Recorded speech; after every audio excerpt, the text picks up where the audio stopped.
क्या पांडवों का वंश अभी भी जिंदा है? वर्तमान समय में कलयुग चल रहा है। कलयुग को युगों में सबसे अंतिम युग माना जाता है। इससे पहले भी 3 युग जाकर बीत चुके हैं, जिनके नाम हैं सतयुग, त्रेता युग, द्वापर युग और अंतिम युग यानी कलयुग। द्वापर युग में भगवान विष्णु ने श्री कृष्ण का अवतार लिया था और महाभारत जैसी महान घटना भी द्वापर युग में ही हुई थी। लेकिन कलयुग में भी महाभारत के कुछ वंशज को जिंदा माना जाता है, जिनमें से एक है पांडव। ऐसा कहा जाता है कि पांडव वंश आज भी जिंदा है। तो क्या ये वाकई जिंदा हैं? और अगर हैं भी तो वो कहाँ रहते हैं? चलिए जानते हैं आज की इस वीडियो में। द्वापर युग में हस्तिनापुर नाम का एक प्रसिद्ध राज्य था, जिस पर राजा पांडु और उनके भाई धृतराष्ट्र का शासन था। पांडु के पुत्र पांडव कहलाए, वही धृतराष्ट्र के वंश को कौरव वंश कहा गया। हस्तिनापुर पर शासन करने या फिर उसका सही उत्तराधिकारी कौन देगा, पांडव या कौरव, इस बात को लेकर दोनों वंशजों में एक महायुद्ध हुआ, जिसे आज हम महाभारत के युद्ध के नाम से जानते हैं। वैसे तो महाभारत में बहुत से महान योद्धा सैनिकों ने अपनी जान की कुर्बानी दी है, लेकिन उनमें से कौरव वंश और पांडव वंश सबसे प्रसिद्ध है। ऐसा बताया जाता है कि इनका वंश आज भी कहीं जिंदा है और पृथ्वी पर अपने वंश को आगे बढ़ा रहा है। हालांकि ये बात कितनी सच है कितनी झूठ, इसका पता तो आपको वीडियो पूरा देखने के बाद ही पता लगेगा। महाभारत के पांडवों के वंश के बारे में कई पौराणिक और ऐतिहासिक कथाएं हैं। पांडवों के वंश की जानकारी का अधिकांश हिस्सा महाभारत और पुराणों में मिलता है। हालांकि आज की स्थिति में इस वंश की पहचान और अस्तित्व पर सवाल खड़े होते हैं, क्योंकि समय के साथ वंशजों का पता लगाना मुश्किल हो गया है। अब जैसा कि आप सभी को पता है, पांडव 5 भाई थे, जिनमें सबसे बड़े युधिष्ठिर, फिर अर्जुन, नकुल और सहदेव थे। तो चलिए जानते हैं कि क्या बात है, इनका वंशज आज भी जिंदा है क्या। नंबर 1, युधिष्ठिर। युधिष्ठिर राजा पांडु के सबसे बड़े पुत्र थे। ये धर्म का शक्ति से पालन करने वाला एक महान योद्धा था और इसलिए इन्हें धर्मराज युधिष्ठिर के नाम से भी जाना जाता है।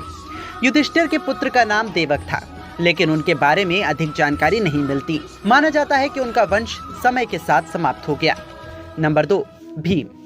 भीम राजा पांडु के दूसरे पुत्र थे और वो अत्यंत बलशाली महान योद्धा थे।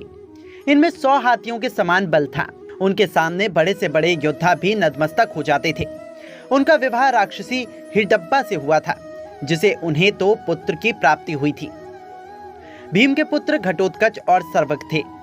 घटोत्कच के पुत्र बर्बरिक थे, जिन्हें खाटू श्याम के नाम से जाना जाता है। बर्बरिक को वर्तमान में हिंदू धर्म में भगवान के रूप में पूजा जाता है, लेकिन उनके वंशजों के बारे में कोई ठोस प्रमाण नहीं है। नंबर 3, अर्जुन। महाराज पांडवों के तीसरे पुत्र धनुर्धारी अर्जुन थे। अर्जुन ने धनुष विद्या द्रोणाचार्य से ग्रहण की थी। अर्जुन के समान कोई दूसरा धनुर्धारी आज तक इस दुनिया में पैदा नहीं हुआ। उन्हें कोई भी योद्धा नहीं हरा सकता था। अर्जुन का विवाह सुभद्रा से हुआ था। अर्जुन के कई पुत्र थे, जैसे कि अभिमन्यु और श्रुतकर्मा। अभिमन्यु के पुत्र परीक्षित कुरु वंश के अंतिम ज्ञात राजा माने जाते हैं। परीक्षित के पुत्र जन्मेजय थे, जिनका भी कोई ज्ञात वंश नहीं मिला। नंबर 4, नकुल। राजा पांडु के छोटे पुत्र नकुल साक्षात शांति प्रिय थे। उनके सुंदर रूप को देखकर कोई भी उन पर मोहित हो जाता था।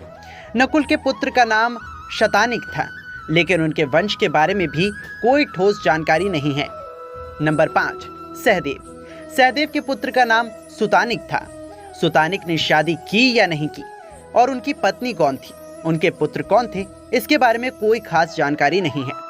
यानी कि आप कह सकते हैं कि पांडवों के सबसे छोटे पुत्र सहदेव का वंश वर्तमान समय में है या नहीं, इसके कोई ठोस सबूत उपलब्ध नहीं है। अगर महाभारत के युद्ध और उसके बाद के साक्ष्य के हिसाब से देखा जाए तो वर्तमान समय में कौरवों या फिर पांडवों के किसी भी वंशज का जिंदा बच पाना मुश्किल है, क्योंकि महाभारत युद्ध के बाद युधिष्ठिर ने अपने पुत्र को राजा सिंहासन सौंप दिया था और वे पाताल लोक की तरफ जाने लगे। तभी उनके साथ उनके सभी भाई भी पाताल लोक में चले गए। उसके बाद उनके पुत्रों ने किस प्रकार राज्य को संभाला, उसके बारे में थोड़ी बहुत जानकारी है।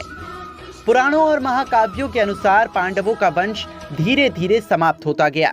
इसीलिए आधुनिक समय में पांडवों के वंशजों के जीवित होने के बारे में कोई ठोस प्रमाण या जानकारी नहीं मिलती है। समय के साथ इन कहानियों और वंशावली का अधिकतर हिस्सा मिथक और पौराणिक कथाओं में विलीन हो गया। तो अब तो आपको समझ आ ही गया होगा कि वर्तमान समय में पांडव वंश के जो साक्ष्य मिले हैं उनमें ज्यादा कोई सच्चाई नहीं है और ना ही वर्तमान में उनका कोई वंश जिंदा है। वैसे आपको ये वीडियो कैसी लगी कमेंट करके जरूर बताइएगा। वीडियो पसंद आई है तो इसे लाइक करके चैनल को सब्सक्राइब जरूर करें। धन्यवाद।